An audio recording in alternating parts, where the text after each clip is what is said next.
Pour mieux comprendre l'évolution de notre Église catholique dans sa façon de s'engager en faveur des chrétiens persécutés,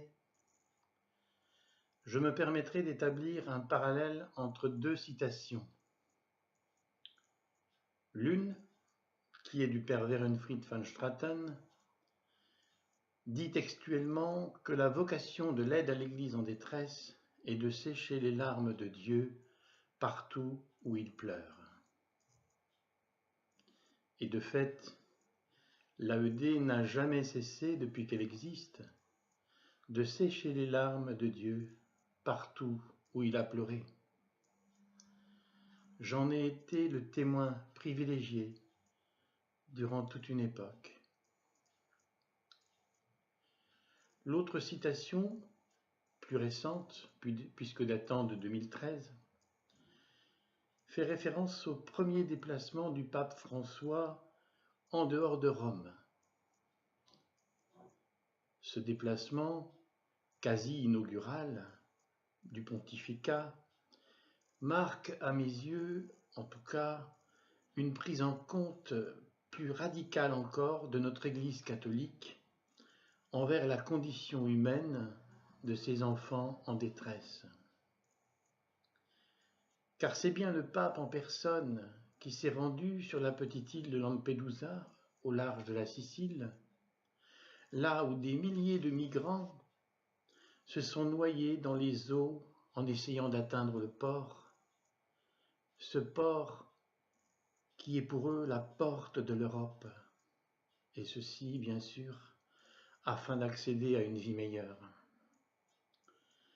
Célébrant la messe dans une petite embarcation, le pape a eu ces mots très forts durant son homélie. Il a dit « Qui a pleuré pour la mort de ses frères et sœurs? Qui a pleuré pour ces personnes qui étaient dans le bateau? Pour les jeunes mamans qui portaient leurs enfants? Pour ces hommes qui désiraient quelque chose pour soutenir leur propre famille? »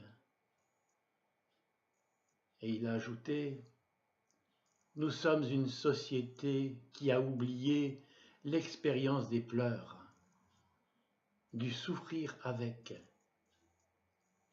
La mondialisation de l'indifférence nous a ôté la capacité de pleurer. » Cette longue phrase est tirée du livre, extrait du livre noir de la condition des chrétiens dans le monde, page 808.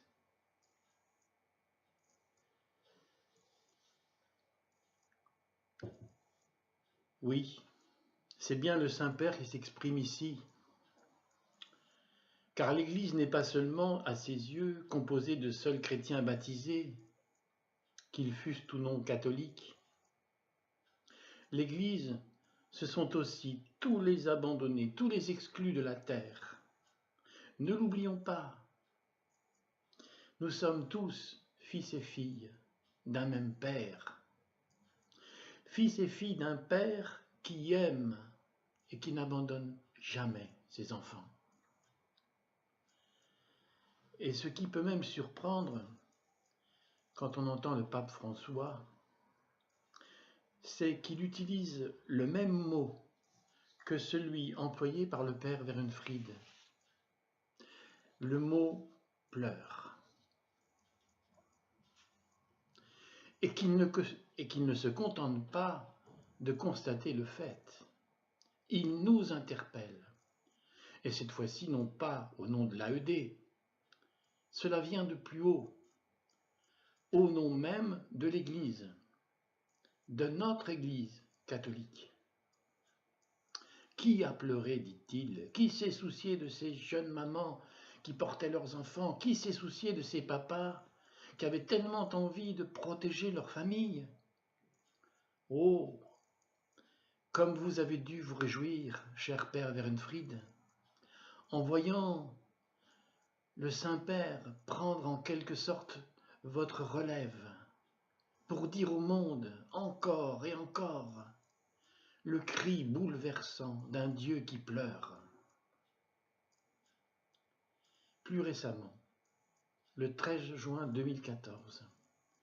Dans une interview à la Vanguardia, le pape François a encore déclaré « Je sais beaucoup de choses sur ces persécutions, mais il me semble plus prudent de ne pas les raconter ici pour ne blesser personne. Il y a néanmoins des lieux où il est interdit d'avoir une Bible, d'enseigner le catéchisme ou de porter une croix. Je veux cependant être clair sur un point. Je suis convaincu que les persécutions qui frappent aujourd'hui les chrétiens sont plus fortes que lors des premiers siècles de l'Église. Il y a aujourd'hui plus de chrétiens martyrs qu'à cette époque. Et ce n'est pas une invention, les chiffres le prouvent, et cela aussi, c'est extrait de ce livre noir de la condition des chrétiens dans le monde.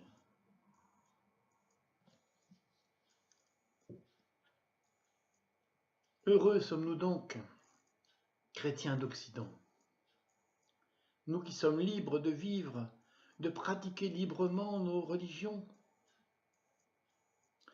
de nous regrouper pour partager notre foi, de nous faire moines ou bien d'évangéliser, ou encore de manifester massivement, comme ce fut le cas récemment, par exemple, en faveur des droits de la famille.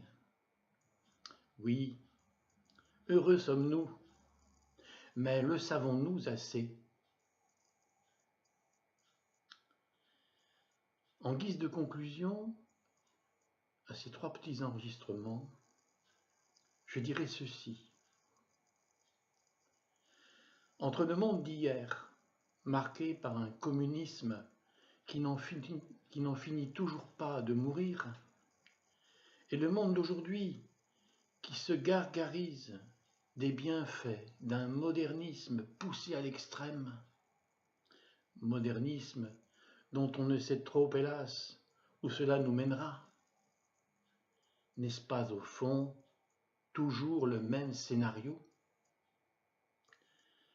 Ne voyons-nous pas déjà s'affronter les 2 sempiternels extrêmes, ceux qui exaltent Dieu au mépris de l'homme, et les djihadistes en font partie évidemment, mais pas seulement, et ceux qui exaltent l'homme au mépris de Dieu, dont tous les libéralismes, y compris les charlies de tout poil.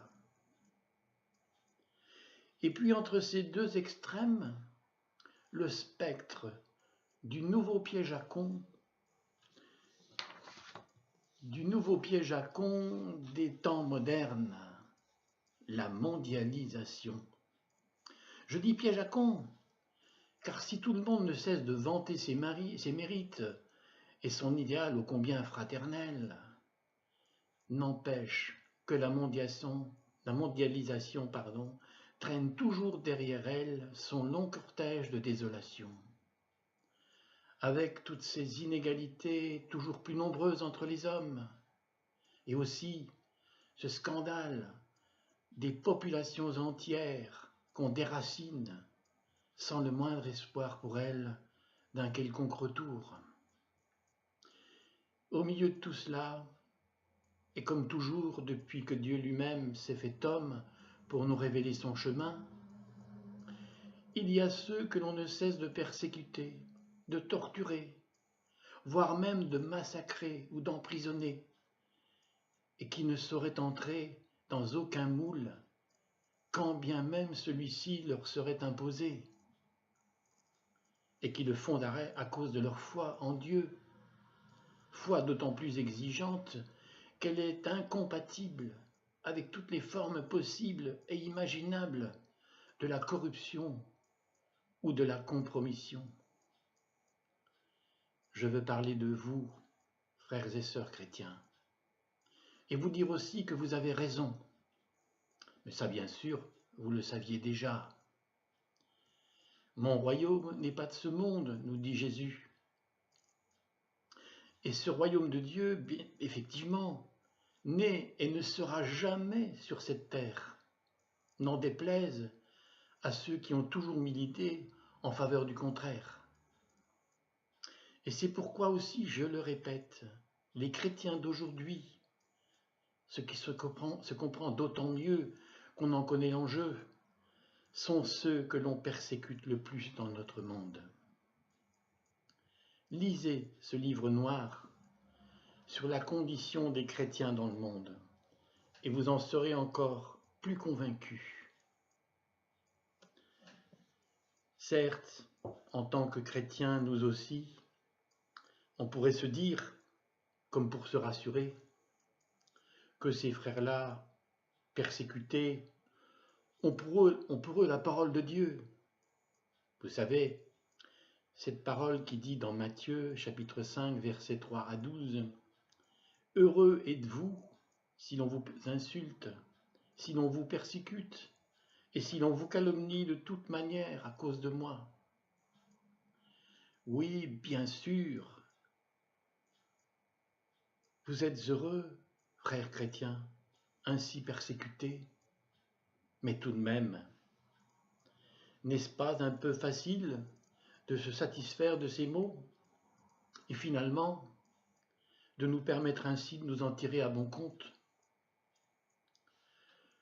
Ne devrions-nous pas, au contraire, nous interroger sur ce qu'a été notre vie jusqu'à ce jour et aussi nous demander pourquoi, en tant que chrétiens, nous ayons toujours été aussi cool dans nos coins?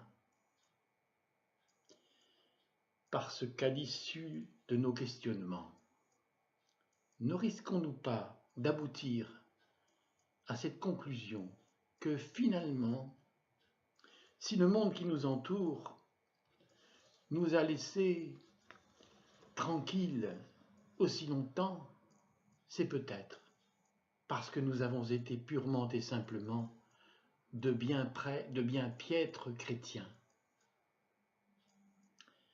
Alors, ce serait terrible, n'est-ce pas? Et cette question, sur laquelle je termine maintenant, pourrait fort bien du reste continuer de nous hanter. Sommes-nous parmi les compatissants, même passifs, de l'Église du silence? Ou alors les complices actifs du silence de notre Église?